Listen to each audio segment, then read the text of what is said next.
Hi, Jill here. Hope all is well with you. So I come at you today with another Bible verse.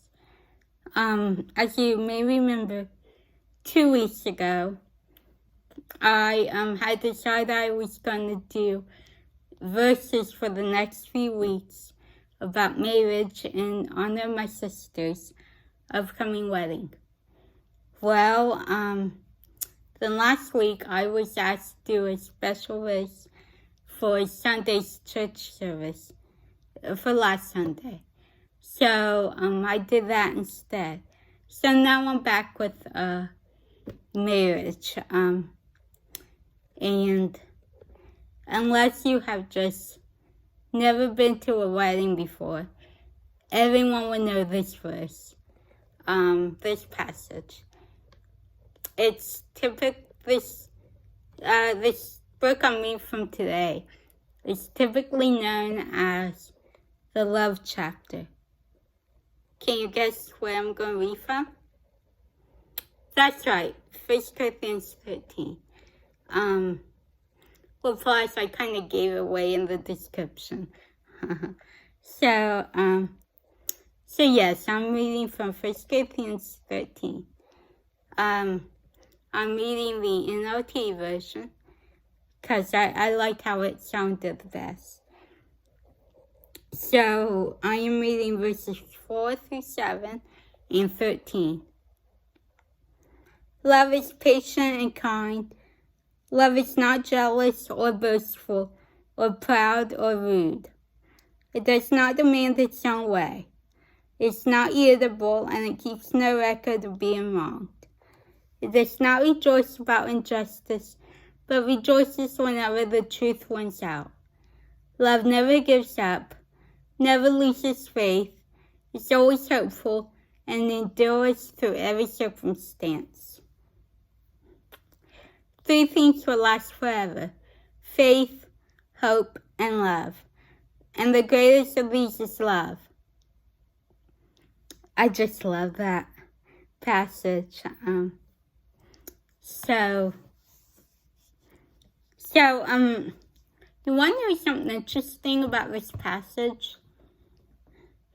It wasn't really meant as a wedding passage. It was written by the Apostle Paul, and it was actually written about, he was talking about how Christians should love each other.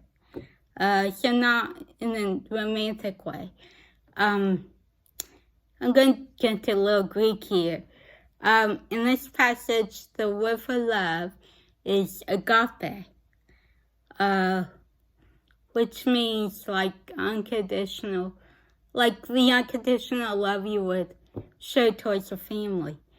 But somehow it started being read at weddings and became associated with romantic love.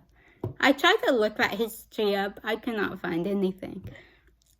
So yeah, I mean, either way,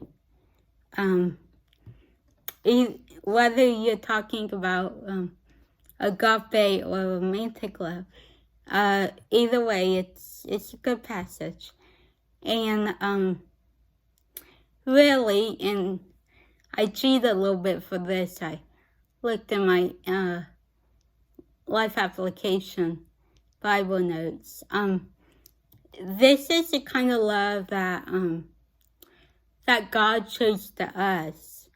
You could just replace the word replace the word love with God, and there you'd have it. You know, God is patient and kind.